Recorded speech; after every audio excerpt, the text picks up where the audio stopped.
Olá pessoal, bem-vindos ao nosso podcast de PEJAB. Sou Alexandre Falcone, aluno pesquisador e coordenador do projeto. Olá pessoal, sou a Heloísa Florencio, aluna pesquisadora do IPEJAB. E hoje nosso convidado bem especial é o Paulo Henrique Berlingieri. Ele é primeiro secretário da Associação Comercial, Industrial e Agronegócio de Jaboticabal, diretor e coordenador do IPEJAB e também proprietário da Reusa. Bem-vindo, Paulo, obrigado pela sua participação.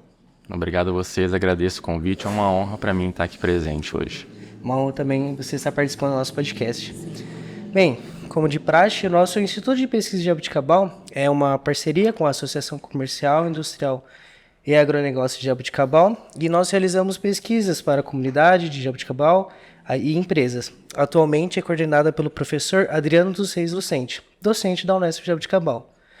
E claro, conto com nossos apoiadores. A Ceramic Stephanie, KND Consultoria e Treinamento, realiza empreendimentos imobiliários, Óticas Carol, a Elígia, Organização Contábil, Uniodonto, Beraldo Costa, Contabilidade Empresarial, Loja Certeza Magazine, Loja Certeza Baby, a Corfor, Organização Contábil e Master Contabilistas Associados.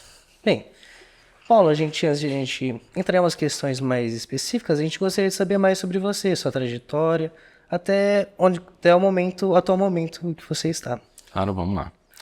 Bom, eu sou engenheiro civil de formação, me especializei em engenharia sanitária e ambiental, né? Então, após a minha graduação, eu fiz mestrado, depois eu fui trabalhar junto ao poder público, uma entidade do governo estadual, a CETESB. Tive uma experiência também na universidade como docente, ministrando aulas em curso de graduação ligado à área, até ter tido aí a oportunidade de montar o meu próprio negócio. Inicialmente montei uma empresa em sociedade com um empresário jabuticabalense chamada Ecos, da qual administramos juntos a empresa durante 3 anos. E aí desfizemos a sociedade e eu criei uma nova empresa, aí então em sociedade com o meu pai falecido, que é a Reusa atualmente, completando 15 anos, atuante no ramo do gerenciamento de resíduos sólidos urbanos e limpeza pública. Nossa empresa hoje tem uma atuação regional dentro do estado de São Paulo e está em franco desenvolvimento. A área que a gente escolheu para atuar, que a gente se identifica, que a gente é apaixonado e procura se desenvolver e crescer dentro dela. Certo. E a gente vai conversar bastante sobre essa parte de sustentabilidade, eu creio, né? E de docente, trabalhar em órgão público, docente a empresária. Sim, eu acho que eu passei pelos diversos segmentos até que o bichinho do empreendedorismo me picou. E aí é onde eu me encontrei, é onde eu pretendo desenvolver minhas atividades até não conseguir mais. Legal. Bem, gostaria de ressaltar a importância do seu trabalho de sustentabilidade para as futuras gerações, principalmente. E nesse sentido, poderia nos dizer se no seu ponto de vista, a cidade de Jaboticabal está fazendo um papel adequado para garantir a sustentabilidade da presente e das futuras gerações, não só realizando ações, mas também incentivando e educando também os municípios? Eu penso que sim, viu, Alexandre? Penso que sim. Jaboticabal é um bom exemplo de preocupação com as questões ambientais, com as questões de sustentabilidade. Haja vista manter um programa de coleta seletiva que atende 100% da área urbana e pontos de grande geração já há quase 15 anos, o que não é comum a gente verificar na maioria dos municípios brasileiros. Coleta seletiva que é realizada de uma maneira organizada, perene, com a devida regularidade que proporciona confiança do munícipe e dos empresários em participar, em aderir, né? É uma coleta seletiva que doa, desde o início, ela doa esse material para uma associação de catadores que se sustenta a partir da venda desse material. Então essa é uma atividade que a gente entende como importante. O município mantém também desde 2006, na verdade desde 99. Em 2006 foi quando ele optou por terceirizar as operações de serviço e aumentar a qualificação operacional de um aterro sanitário que hoje é muito bem avaliado no estado de São Paulo, né? ele já há 7 anos seguidos ele recebe a nota máxima na avaliação do órgão fiscalizador, que é a CETESB. Então isso é sim motivo de orgulho, motivo de uma demonstração de preocupação ambiental quanto à destinação dos resíduos sólidos gerados no município de Jaboticabal. O município estimula visitas guiadas a esse aterro, então nós recebemos os alunos do ensino fundamental e médio das escolas municipais, estaduais e privadas da cidade. O município também exige, dentro do contrato da coleta seletiva, um trabalho de conscientização ambiental nas escolas, que é executado através de palestras, através de campanhas em datas específicas para estimular a separação dos resíduos na fonte. Mas é claro que dá para melhorar, sempre dá, né? Então temos coisas a evoluir. Eu tenho certeza que o município pode evoluir muito ainda em relação às ações de sustentabilidade. E hoje eu diria que o principal ponto de evolução, talvez, seria integrar as diferentes secretarias dentro de uma única estrutura. Essa divisão hoje dificulta um pouco a evolução de ações, né? Apesar de estarmos numa condição acima da média para a nossa região, talvez esse seja um desafio a ser vencido, né? Unir as diferentes secretarias para tratar de um mesmo assunto, que é manejo de resíduos sólidos e limpeza urbana no município. Seria mais fácil a execução mesmo, as decisões do parte do órgão público. Sem dúvida. O foco em um cronograma de ações, investimentos, né, de recursos para essa intenção, eu acredito que é o desafio a ser buscado. Sim, bom. Você fez aí um parâmetro, né, com parceria com algumas escolas, né, que faz palestras, né? Então, tendo alguma relação com a sustentabilidade social, quando pensamos na sustentabilidade de Jaboticabal, pode ser pensado um trabalho em conjunto com as faculdades da cidade, né, por exemplo, a Unesp. E, aliás, né, queria perguntar também, existem algumas parcerias com faculdades, cooperativas de catadores de resíduos sólidos, escolas, prefeituras ou até instituições privadas para o encaminhamento de uma sociedade sustentável aqui em Jaboticabal?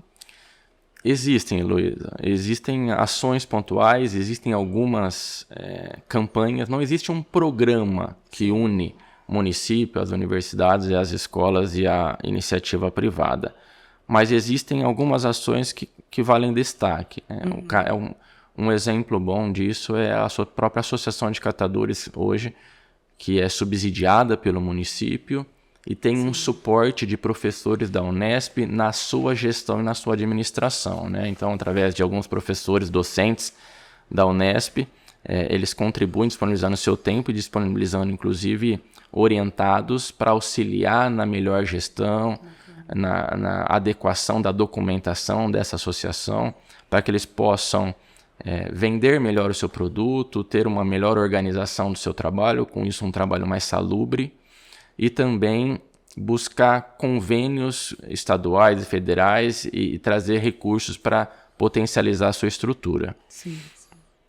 Nós vemos também iniciativas como, por exemplo, a da Faculdade de São Luís e da FATEC na recolha e no recebimento, né, na implantação de postos de entrega voluntária para produtos eletroeletrônicos, para pilhas e baterias, para lâmpadas. Então, são iniciativas que beneficiam, estimulam o destino correto dos resíduos e a reciclagem, né? Sim. E podem ser potencializados também, como na resposta à pergunta anterior, né? Nós temos muito a evoluir ainda nos programas de logística reversa, que eu entendo que é um conceito que une muito a iniciativa privada com a universidade, com as instituições de pesquisa e a responsabilidade do município. E gostaria de saber um pouco mais, que eu já ouvi falar, sobre a inserção de resíduos na economia circular de Jaboticabal. Para você, entrar na economia circular com os resíduos, na parte de coleta e tudo mais, existe vantagem? Reduz um certo custo de produção, aumento? É vantajoso? Sim, extremamente vantajoso. Para mim, a gestão correta de resíduos é a economia circular na prática, né?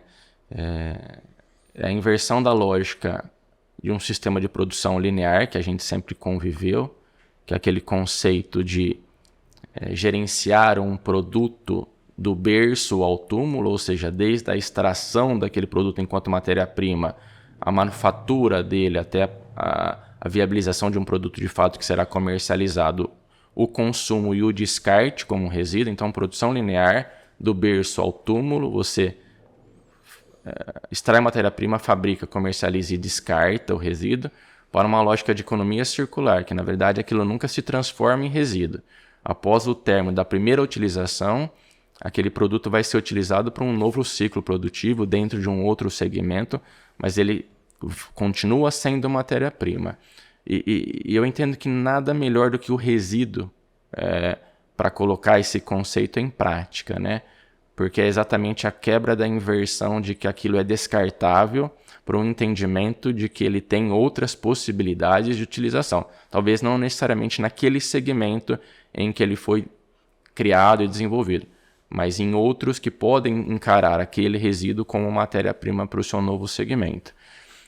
Então, Jaboticabal é esteio disso, assim como qualquer município e qualquer ambiente empresarial no mundo como um todo deve encarar o modo de produção dentro de um conceito de economia circular, né? Isso vai desde da formulação do produto, né? Da extração da matéria-prima sendo pensada de uma maneira mais sustentável, o produto tendo um ecodesign que lhe permita essa reutilização mais fácil, né? Que seja criado um mercado fomentador e subsidiado para a utilização desses materiais em detrimento da matéria-prima virgem. Mas na minha visão, é a economia circular na prática, sim. E sem dúvida, só concluindo a sua pergunta, a resposta à sua pergunta, Alexandre, não tenha dúvida que o setor empresarial ganha em muito com a implementação desse conceito, né? Porque ele reduz o desperdício na sua produção e ele reduz o custo com transporte e destinação final daquele resíduo, né? Hoje há uma legislação muito vasta e exigente em relação à destinação adequada de resíduos, o que torna caro o processo. Então, se você tiver um olhar de reduzir geração na produção e destinar de uma forma criativa e com potencial de reciclagem, você reduz a despesa também naquilo que ainda você vai ter que gerar.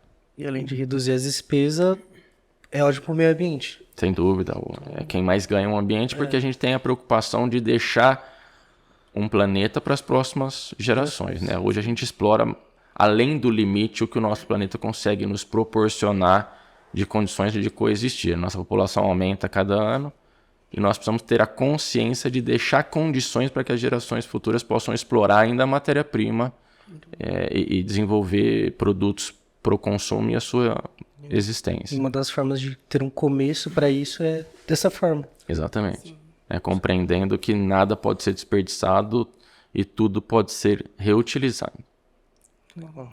Agora, entrando mais na relação do mundo digital, como são utilizadas as ferramentas tecnológicas na gestão de resíduos e qual a sua visão de futuro a respeito delas? Essa pergunta é interessante, Luísa, para mim é provocativa porque me remete a uma reflexão importante, né? De que resíduo é uma das poucas coisas que a gente não consegue digitalizar. O resíduo em si você não digitaliza. Então, nós sempre vamos estar gerando resíduo e sempre isso será uma preocupação ambiental. Porque cada vez nós temos menos espaços disponíveis para implantar aterros sanitários, usinas de recuperação, de processamento de materiais. Agora sim, a gestão, como você comentou, essa é digitalizável e a evolução na gestão dos serviços de manejo de resíduos e limpeza urbana passa, sem dúvida, pela digitalização. Eu vou dar um exemplo muito veemente aqui na atualidade, que é a utilização da inteligência artificial para facilitar a administração dos serviços de manejo de resíduos e limpeza urbana. Vai desde a facilitação do mapeamento de áreas com potencial de concentração de serviços, dimensionamento de equipes, né? O monitoramento de demandas, como por exemplo, de podas de árvores, por exemplo, hoje, com o auxílio de ferramentas digitais, você consegue hoje acompanhar o desenvolvimento de uma árvore até o momento em que se demanda a poda dela ou o destoque dela, que é o corte por questões inúmeras, ou de impedimento de trânsito, de dificuldade de movimentação, ou até mesmo porque ela morreu por maus cuidados ou por doença. Então você monitora a arborização de um município através dessas ferramentas, você controla quais áreas precisam de manutenção e com que frequência, né? Isso envolve raspagem de guias, manutenção de taludes de rios e calhas, varrição, né? Em que bairros se gera mais resíduos para concentrar uma maior equipe, em que horários naquele momento, né? Então, essas ferramentas de gestão facilitam muito a evolução do trabalho, a qualificação e qualificam o setor como um todo. E essa questão eu tinha muita curiosidade em fazer, que qual que é a história mais incomum que você já ouviu dentro dessa empresa, que encontraram algum resíduo, que encontraram alguma coisa que você considera exótico, interessante? Tá. Eu tenho algumas, viu? Eu tô há 18 anos já no ramo de gestão de resíduos e a gente já vivenciou histórias muito interessantes. Então, se me permite, eu vou citar não uma, mas algumas delas, né? A primeira a gente não pode deixar de exaltar, porque realmente é algo incomum e é motivo de orgulho para Reúsa e para todo o município, que é o fato de Jaboticabal hoje ter um aterro, né, que é operado pela nossa empresa, de responsabilidade do município, que há 7 anos seguidos é nota 10 na avaliação da CETESB. Isso faz com que esse aterro, que é de característica municipal, de pequeno porte, que tem todas as suas limitações financeiras de investimento, se tornar o único aterro na história da avaliação do IQR da CETESB, que passou a dar nota em aterros, que tem 7 notas 10 seguidas. Então, acho que isso é motivo de orgulho para o município e eleva o município a um destaque em âmbito nacional. A gente já conseguiu mensurar essa avaliação e essa satisfação em encontros fora daqui, tanto em São Paulo quanto em Brasília. Então, eu não posso deixar de dar destaque a isso. Um outro exemplo mais curioso que a gente viveu alguns anos atrás, na época que nós operamos a coleta do lixo comum aqui em Jaboticabal, foi o fato de uma senhora ter ligado assim, desesperada na empresa, que por engano a funcionária dela tinha colocado a bolsa dela com carteira, dinheiro, cheque, junto do lixo e o caminhão do lixo ter recolhido. Isso acho que fazia 1 hora e meia já do ato da coleta até que o contato, a percepção dela e o contato. E o caminhão coletor compactador, ele não só armazena o resíduo, como ele compacta para diminuir o volume, né? E aí, nesse trânsito do caminhão, em fazer o seu itinerário, ir até o aterro e descartar o resíduo, porque chegando lá se descarta, logo que o caminhão descarrega, vem um trator de esteira que amassa, né, compacta o resíduo e se joga a terra por cima, para diminuir a tração de vetores. Esse processo é feito de maneira rápida. Nesse tempo, nós conseguimos contactar nossos funcionários lá no aterro sanitário, identificamos qual seria o caminhão, dos caminhões que faz a coleta, qual seria o caminhão que passou na casa dela naquele horário, e nós conseguimos resgatar a bolsa dela intacta, com carteira, com dinheiro, e assim, ela ficou muito satisfeita, e foi um caso muito atípico que a gente conta até hoje ali no ambiente do café ali da empresa, a gente conta e dá risada, mas também sente orgulho. Teve um outro caso engraçado também, que foi quando nós optamos por mudar o jingle da coleta seletiva. Não sei se vocês já perceberam que o caminhão da coleta seletiva ele traz uma música que é símbolo da coleta e que, na verdade, avisa aos munícipes que o caminhão está chegando para que eles possam separar os seus materiais recicláveis. Nós já tínhamos essa música, se eu não me engano, 8 anos, e a gente começou a achar que ela estava muito repetida, muito batida, e que estava gerando um cansaço ao munícipe, né? E optamos por mudar a música. Criamos uma outra letra, uma outra canção. E na primeira semana em que nós começamos a praticar essa nova música num caminhão, ligou uma criança na empresa chorando, uma criança de não mais de 5 anos de idade, chorando, pedindo para que fosse colocada a música anterior, que ela se identificava muito com a música. e que ela cantava junto e que ela não queria se despedir daquela experiência, daquela vivência. E somado a essa ligação da criança chorando com outros pedidos de munícipes, a gente precisou resgatar a música anterior, que permanece até hoje, porque criou, acabou sendo uma marca do programa e a gente mantém ela até hoje. Algumas escolas, inclusive, nos pedem a gravação para trabalhar alguns programas ambientais dentro das escolas, baseado no tema da música, que faz alusão, claro, à questão da importância da reciclagem.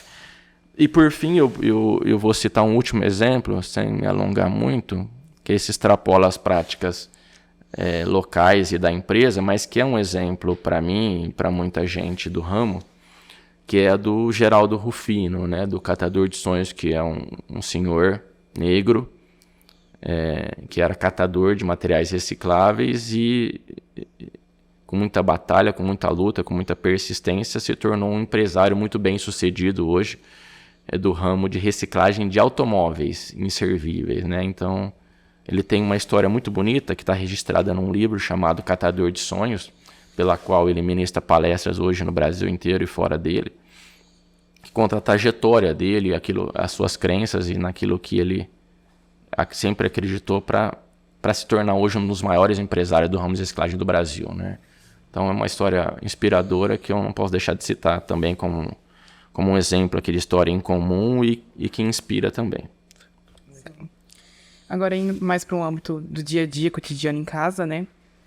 Você poderia apontar quais são os resíduos considerados mais perigosos e quais as melhores maneiras para realizar o seu descarte, né, a sua gestão? Existem resíduos que usamos em nossas casas que são considerados perigosos e difíceis de descarte? Quais seriam eles? Sim. Eu vou citar primeiro, Heloísa, de uma maneira geral, os resíduos que requerem maior atenção, mas que não necessariamente são gerenciados em casa. Eles são gerenciados em empresas, em escolas, né, em unidades de prestação de serviço ou até mesmo no campo, né, dentro do agronegócio. Então, os resíduos que requerem maior preocupação, dentre aqueles que já são classificados como resíduos perigosos pela ABNT, nós temos aí a categoria dos explosivos, né, que geram muita preocupação. Nós temos os resíduos tóxicos, né, de uma maneira geral, eles podem ser tóxicos pela inalação ou pelo contato dermal. E aí eu coloco ainda um subgrupo dentro dos tóxicos, são os resíduos cancerígenos, né, que requer muita atenção. E os radioativos, né, um segmento que a gente se depara com resíduos com potencial de radiação são alguns resíduos de serviços de saúde, de hospitais, de postos de saúde. Agora, aqueles... E aí a melhor maneira para gerenciar é, de fato, contratando empresas especializadas que cumprem a vasta legislação que versa sobre esse assunto. Porque, de fato, há um cuidado muito grande desde o manuseio, do armazenamento, do transporte e, é claro, da destinação final desses resíduos. Aí, vindo por o ambiente familiar aí das residências, eu posso destacar resíduos que demandam preocupação e, por isso, demandam uma gestão diferente do lixo comum que a gente fala, né? Que é aquele que vai lá no saquinho e a gente disponibiliza para coleta regular dos resíduos sólidos do município. Então, eu vou citar o caso das pilhas e baterias, vou citar o caso dos eletroeletrônicos de uma maneira geral, nas suas diferentes linhas, branca, verde, marrom e azul. Os medicamentos em geral, os medicamentos vencidos, hemoderivados, né, desde um algodão com sangue, em especial de pessoas enfermas. Isso gera uma grande preocupação, é algo que não pode, em hipótese alguma, ser misturado ao lixo comum, ele tem que ter um destino diferente. E as lâmpadas de vapor de sódio e de mercúrio, não as lâmpadas de LED, que hoje não são mais consideradas resíduos perigosos, né? São sim equipamentos eletroeletrônicos, mas as lâmpadas antigas de vapor de sódio e de mercúrio geram preocupação porque tem em sua constituição gases que são tóxicos, a depender da sua concentração. Então, para esses tipos de resíduos, diferentes tipos de descartes e seletivos, individualizados, para que você não sofra o risco de ter contato com os elementos prejudiciais e perigosos da sua constituição. Queria me desculpar que essa mudança de tempo tá complicado. Tá pegando todo mundo. Por a nossa última questão, perguntando para você como diretor, coordenador do nosso Instituto de Pesquisa, gostaria que qual seria a sua mensagem para os nossos apoiadores, nosso instituto, para os empresários que nos contratam, que realizamos pesquisa para eles, também os outros empresários associados ou não da CIAJA, e também para a nossa população, da nossa pesquisa que a gente faz destinado à sociedade jabuticabalense. Perfeito. Primeiro, Alexandre, dizer que é um orgulho para mim assumir uma função que possa colaborar com a existência e a evolução do Instituto.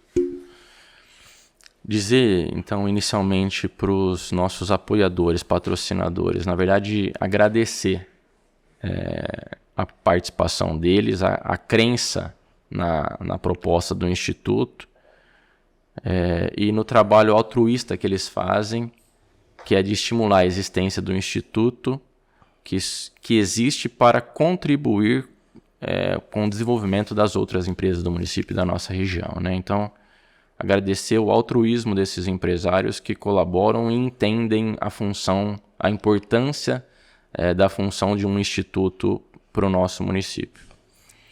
Aos empresários, de uma maneira geral, é estimulá-los a contratar pesquisas que possam subsidiar a sua tomada de decisão, né? Eu sou um grande estimulador dessa prática e eu não vejo uma maneira mais eficiente de você compreender o mercado em que você atua e tomar decisões que possam corrigir o curso ou gerar um maior desenvolvimento, um crescimento, senão com dados que te permitam analisar aquilo que você precisa fazer ou que você precisa potencializar para se destacar dentro do seu segmento. E por fim, para a população, dizer que se sinta orgulhosa de ter um instituto hoje que é uma parceria da Associação Comercial de Jaboticabal, e aqui eu exalto o nosso presidente Maurício Palazzo, que desenvolve um excelente trabalho, com docente da Unesp e alunos do curso de administração da Unesp, que desenvolvem um trabalho sensacional, proporcionando pesquisas que subsidiam decisões ao setor empresarial, com preços subsidiados. A gente tem que destacar isso, né? Porque dentro da lógica da parceria, de estimular estudantes a se formarem, a ganharem experiência, a gente consegue impor condições financeiras de preço de pesquisas muito mais interessantes do que o instituto privados. Então, inclusive hoje, auxiliando muito no levantamento de informações, de tomada de decisão do poder público local também, da prefeitura municipal, que tem feito um uso constante dessas informações. Então, que se sintam orgulhosos e que também nos ajudam a manter esse instituto vivo e em franco crescimento, porque a cidade ganha muito com isso. Certo, concordo. Então, pessoal, nosso podcast termina por aqui. Gostaria muito de agradecer a sua presença, Paulo, e eu gostaria de saber se você tem algum recado final, gostaria de falar mais alguma coisa. Eu queria simplesmente agradecer a oportunidade mais uma vez e exaltar o trabalho do Instituto no fomento a pesquisas e estimular o setor empresarial a olhar para esse Instituto com carinho, porque nós temos muito a contribuir com o desenvolvimento local do município, no sentido de proporcionar informações e dados que subsidiem o crescimento, né, das empresas, gerando mais empregos e, consequentemente, fazendo a nossa cidade se desenvolver de uma maneira geral. Eu agradeço o convite, foi um prazer. A gente que agradece a sua participação, Paulo. Muito obrigado por ter vindo aqui, nos atendido. Gostaria de agradecer também o professor Adriano Lucente, que é o nosso docente coordenador da Unesp. E será esse nossa programação do nosso podcast. Gostaria de agradecer a todos e até a próxima.